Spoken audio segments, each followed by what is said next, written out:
en tu opinión, ¿qué es un podcast? Mira, yo podría decírtelo técnicamente, un podcast es un feed RSS que recoge archivos MP3 comprimidos. El podcast es contenido hablado. Punto. Es contenido hablado. Nosotros entendemos que uno publica contenido escrito en un blog, que uno hace contenido en formato vídeo en YouTube. Pues un podcast es contenido hablado. ¿Por qué creamos contenido? Creamos contenido para conectar con nuestros clientes potenciales. ¿Qué significa eso? Significa generar confianza, generar autoridad, aportar valor, resolver sus problemas. Eso es la base de una estrategia de content marketing. Y uno puede adaptar contenido para que tu público objetivo lo lea o lo vea en vídeo, o en el caso de un podcast para que lo escuche. Y eso es un podcast, es tu contenido de forma hablada. ¿Vale? Entonces, podcast, pues uno puede publicar un podcast diariamente, o semanalmente, o mensualmente, o puede publicar 10 episodios seguidos, como si fuera una serie de televisión, y ya está, se acabó la temporada. Entonces, eso ya son pequeños detalles de cómo uno estructura un podcast. Pero básicamente, un podcast es contenido hablado, y quizás lo más interesante es que los oyentes se pueden suscribir a través de distintas herramientas de sindicación, como puede ser iTunes o Stitcher o Spotify. Se pueden suscribir a tu podcast de forma que cada vez que publiques un nuevo episodio se notifica automáticamente a tus suscriptores, que esto tiene mucho poder. Es decir, tú ya no tienes que estar avisando a tu suscriptor que has publicado un nuevo contenido, sino que ellos en el momento de suscribirse a través de cualquier herramienta de sindicación van a estar automáticamente notificados de que has publicado un nuevo contenido. Eso te permite estar en permanente contacto con tu cliente. Yo veo el podcast también, y de aquí va a nacer una pregunta, como decir lo que logró el email del correo tradicional, del sistema de envío tradicional.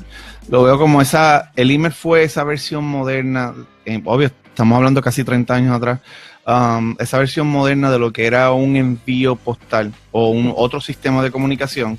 Yo veo el podcast como una versión moderna de lo que va a ser la radio. ¿Tú consideras que esto es lo correcto? Y si no, ¿en qué supera el podcast a la radio o viceversa, si es posible? Bueno, el concepto de la comparación con la radio es obvia, ¿no? Lo que hemos visto en Internet es que realmente Internet ha democratizado lo que es la generación de contenidos, que quiere decir que hoy en día uno ya no necesita ser periodista para publicar contenido, puede crear un blog, ya no tienes que, digamos, si tienes creatividad o tienes un mensaje, no necesitas que te contrate una televisión para hacer un programa, lo puedes hacer tú mismo en YouTube. Y hoy en día lo que permite el podcasting es democratizar la radio, ¿no? Tradicionalmente, pues hemos visto que ya hay gente alcanzando mucho éxito en YouTube, creando vídeos de forma independiente, pues la radio, el podcast te permite crear contenido radiofónico de forma independiente. O sea, que en ese punto la comparación que has hecho con la radio es completamente acertada, ¿no? No sustituye la radio, pero digamos que democratiza la generación de contenido de radio. Es decir, cualquiera puede crear su propia emisora de radio.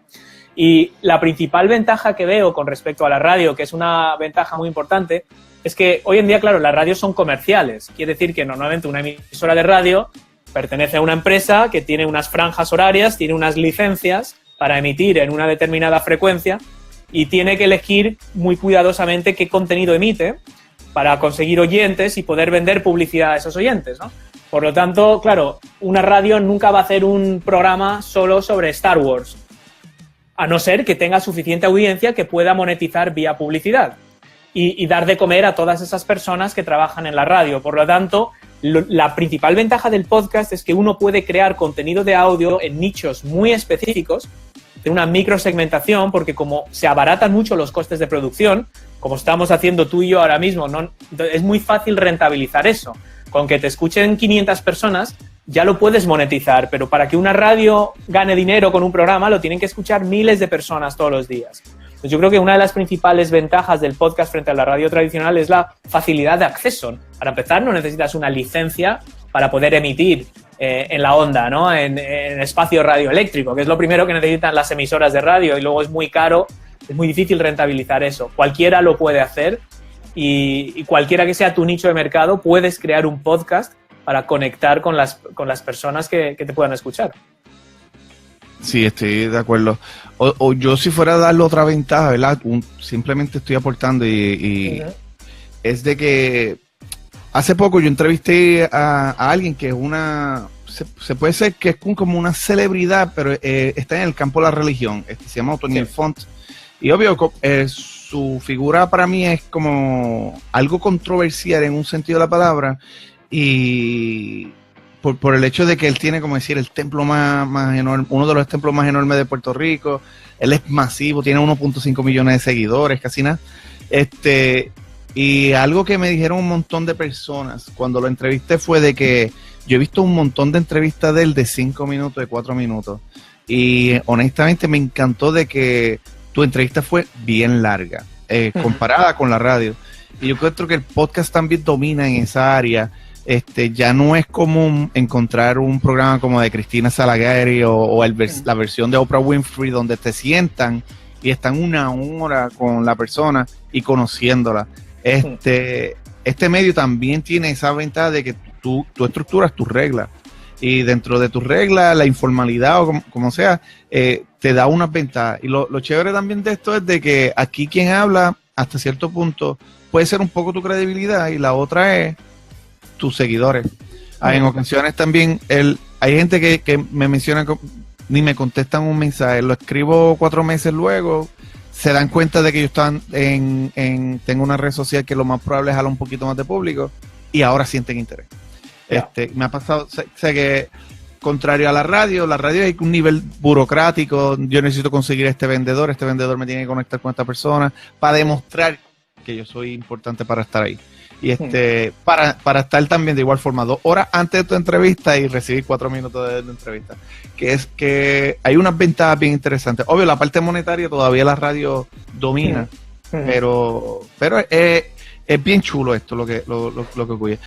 Acá Bien Emprende es un podcast para personas que desean emprender negocios y les recordamos que nos pueden conseguir en iTunes o en su reproductor favorito. Si deseas escuchar el episodio, en la descripción del video dejaremos los enlaces.